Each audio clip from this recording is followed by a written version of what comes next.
Hello everyone, my name is Nurse Judith. So I want to take you through on how I was able to get back to shape after I had my baby. Okay, now there are several things I did which were very helpful. So for you, you can also join me in doing any of this. So the first thing I did was I was taking what we call the hot yam pepper soup. Okay, not just your regular hot pepper soup yam. Okay, I was also adding a lot of other ingredients. In fact, I didn't start taking that when I got home. So while I was in the hospital, I was telling my family members to get that for me in the hospital, and that helped me a lot. So one of the ingredients I added was what we call uda. Now the uda is also called the West African pepper, which can be added to your hot yam pepper soup. Now the next thing I was adding was the West African Negro pepper. In fact, all of this I'm going to be adding the pictures to this video so that you have an idea of what I'm talking about. Now the next thing the third ingredient I added was the tetrapura tetraterra. Now it's called, that's the botanical name, but we'll call it osausa in my native language. I also add the picture so that you have an idea. So these three ingredients are the major ingredients that helps to burn off fat in the body. Okay, of course you can also add any other ingredients you like. It's not there's no restrictions to that. Now for these three ingredients I just talked about, one, it will help you to eliminate and flush off the extra blood, maybe blood clots that is still in the uterus and all of that. This will help a lot to eliminate this blood. Okay, like medically this is called lochia. Now with this, it will help you to eliminate those that lochia from the body. The next thing I was doing was, the next thing that this ingredient does is to open up the blood vessels. Now opening up the blood vessels, which of course for somebody who is hypertensive, when the blood vessels are open, it will help to definitely reduce the blood pressure. Okay, like for me, like I said, few days to the time I put to bed, my blood pressure was a little bit elevated, but with these ingredients that were added to my food, it helps to regulate my blood pressure.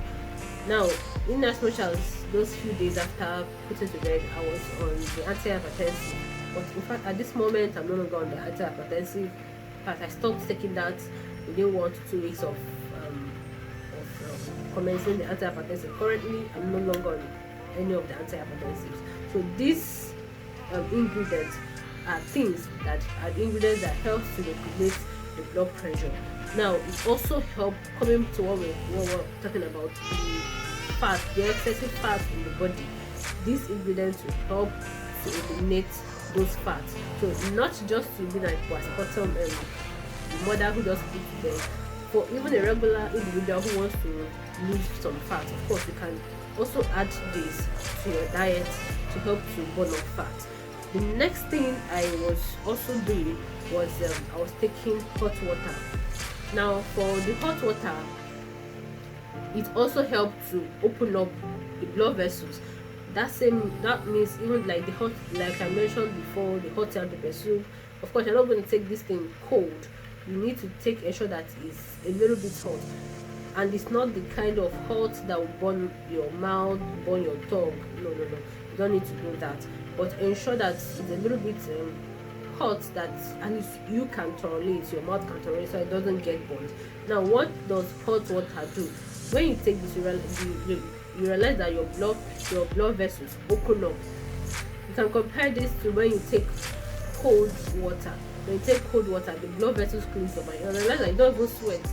But when you take hot water, you realize that the body metabolism increases and you start sweating a lot. So that's where these are just a way of eliminating any excesses that is in the body, including the fat.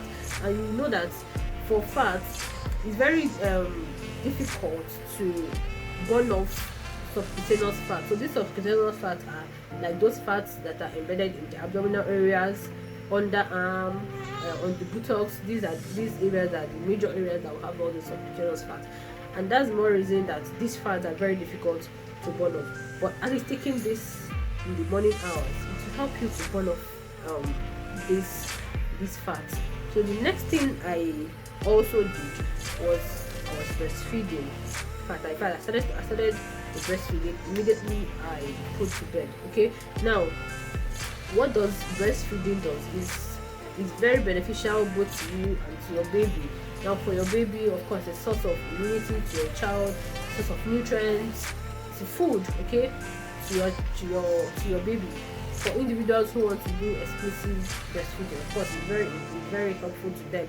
And then for you as an individual, during with breastfeeding, it also helps to eliminate those excessive blood that's accumulated.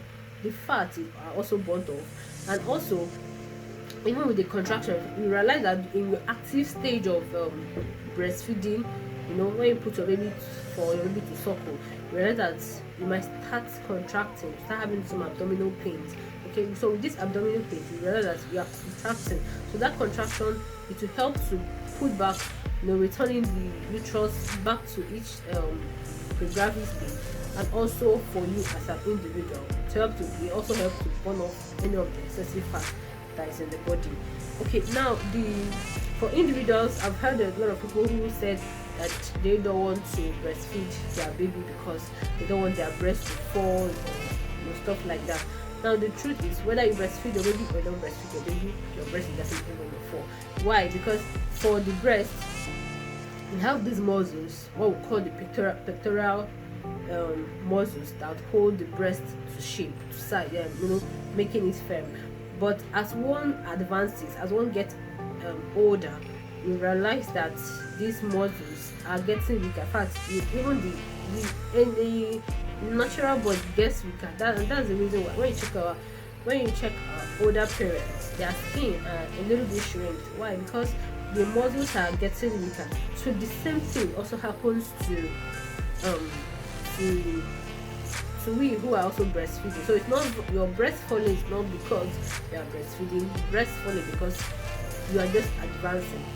What about some of our men who have a little bit of breast? You realize that although they're not even breastfeeding, but the breast falls. Okay, so breastfeeding does not make your breast to fall, and now that's for you to know that it helps. It's very beneficial to you and also to your baby. Okay, now the next thing is that I was taking was doing a lot of fruits and vegetables, especially those fruits and vegetables that has fibers. Okay, like the cucumber, oranges, these things, they have fibers. Now these fibers will help you, rather than even at the time when you take those fruits that have stuff